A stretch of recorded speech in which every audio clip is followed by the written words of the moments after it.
Inang Reyna, Akiri, masamang balita po. anong masamang balita, Akil? Kanina ay galing kami sa kamara ng mga brilyante. Tatlo na lamang ang nandoon. At ang brilyante ng apoy ay nawawala. Ano? Paano nangyari yun? Hindi po namin alam kamahalan. Hindi kaya may nagnakaw sa brilyanteng iyon?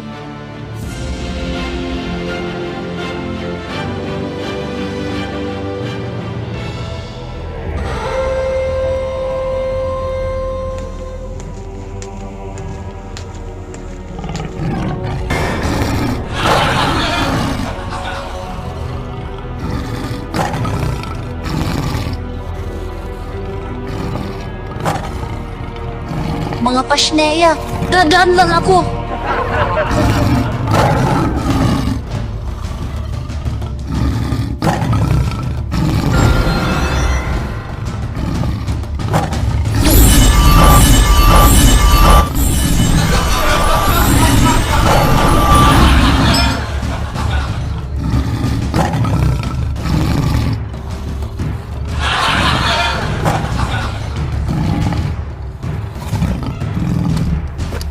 Sheda. Papaslangin ko ang sino mang mananakit kay Perena.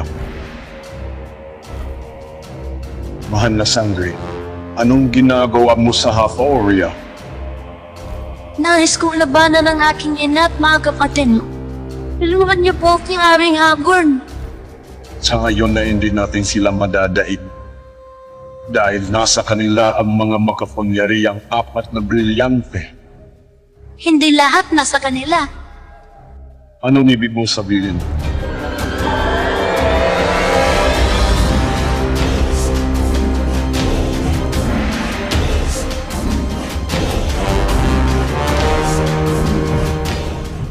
Nawawala pala ang brilyante ng apoy noong imaw. Tama ka, Danaya. Ngunit hindi pa natin napitiyak kung sino ang kumuha nito.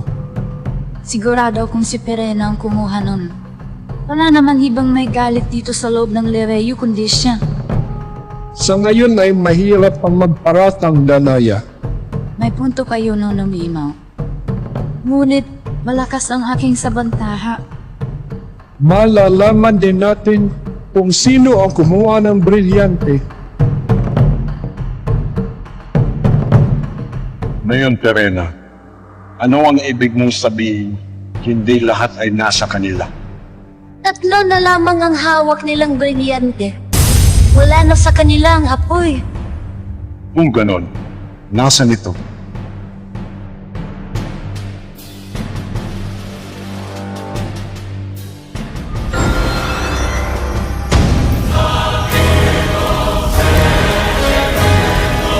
Nasa iyong brilyante.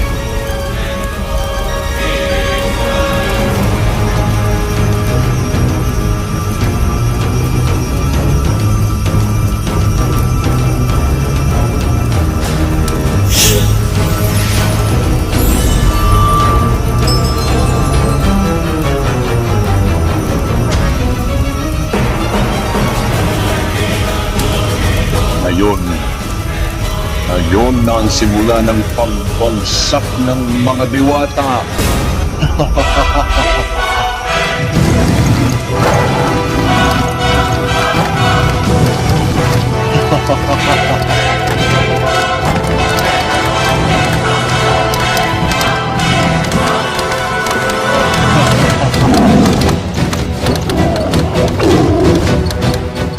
Wala ba kayong napansing pumasok dito? Wala po, Mashna. Nalusutan kayo ng kung sino man ang nakapasok sa kamera ng mga brilyante. Nagulat din po kami, Mashna, sa nangyari. Kung ganon, mas paigtingin pa ang inyong pangbabantay.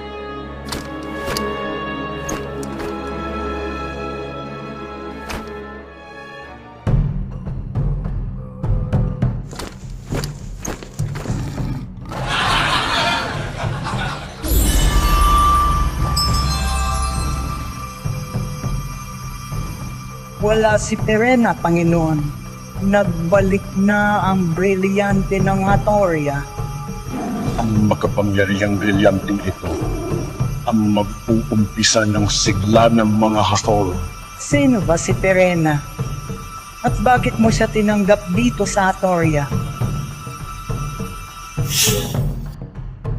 Dahil ba sa ibinigay sa iyo ang brilyante ng apoy?